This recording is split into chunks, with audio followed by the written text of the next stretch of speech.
Apa kabar anak-anak? Semoga kalian dalam keadaan sehat semua ya. Bertemu kembali dengan Ibu Nisa. Hari ini kita akan belajar bersama. Tapi anak-anak jangan lupa menerapkan 3M. Menggunakan masker dengan benar,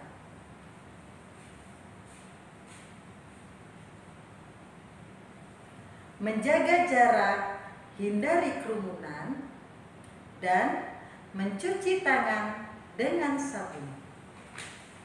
Baiklah anak-anak, silakan disimak pelajaran berikut ini ya. Baik anak-anak, hari ini kita akan melanjutkan pembelajaran pada tema 7 subtema 1 kompetensi dasar 3.3. Tujuan pembelajarannya mengetahui bahwa setiap orang punya sifat dan kebiasaan yang berbeda.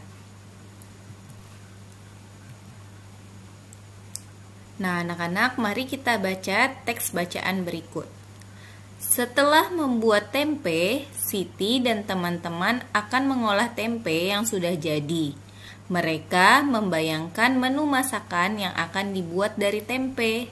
Siti ingin membuat tempe balado karena Siti suka pedas. Edo ingin membuat semur tempe karena Edo suka rasa manis. Lani ingin membuat tempe asam manis karena Lani suka rasa asam dari saus tomat. Beni, Dayu, dan juga Udin lebih suka tempe yang digoreng, rasanya asin dan gurih. Siti memaksa ingin membuat tempe balado, demikian pula Edo tetap bertahan ingin membuat semur tempe. Karena tidak ada yang mau mengalah, hampir saja tempe tidak jadi diolah. Keinginan setiap orang berbeda-beda. Jika setiap orang memaksakan kehendak, akan terjadi pertengkaran. Akhirnya, Siti dan kawan-kawan berdiskusi untuk menentukan jenis masakan yang akan dibuat.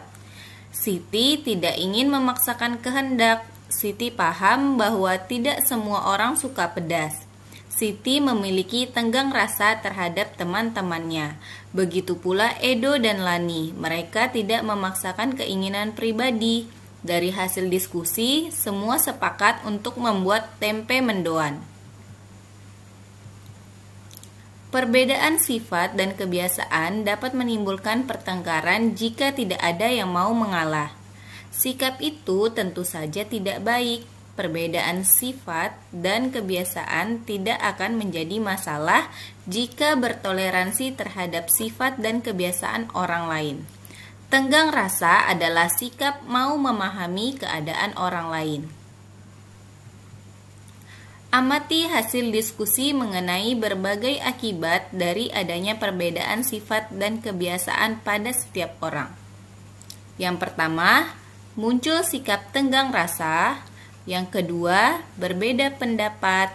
Yang ketiga, perang antar suku bangsa. Yang keempat, memahami perasaan orang lain. Yang kelima, saling melengkapi satu sama lain. Yang keenam, memicu pertengkaran. Yang ketujuh, menghargai perbedaan. Yang kedelapan, memaksakan kehendak.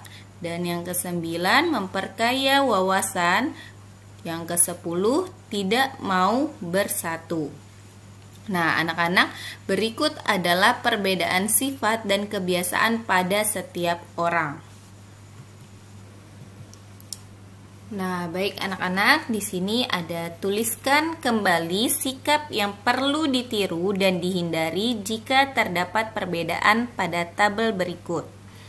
Nah, untuk sikap yang perlu ditiru adalah muncul sifat tenggang rasa, memahami perasaan orang lain, saling melengkapi satu sama lain, menghargai perbedaan, dan memperkaya wawasan. Ini adalah sikap yang perlu kita tiru jika terdapat perbedaan. Sedangkan sikap yang tidak perlu ditiru atau yang perlu dihindari adalah berbeda pendapat, perang antar suku bangsa, memicu pertengkaran, memaksakan kehendak, dan tidak mau bersatu. Ini adalah sikap yang perlu kita hindari jika terdapat perbedaan ya anak-anak. Alhamdulillah, pelajaran hari ini sudah selesai. Semoga anak-anak dapat memahami penjelasan dari Ibu Nisa. Sampai jumpa di pembelajaran berikutnya. Wassalamualaikum warahmatullahi wabarakatuh.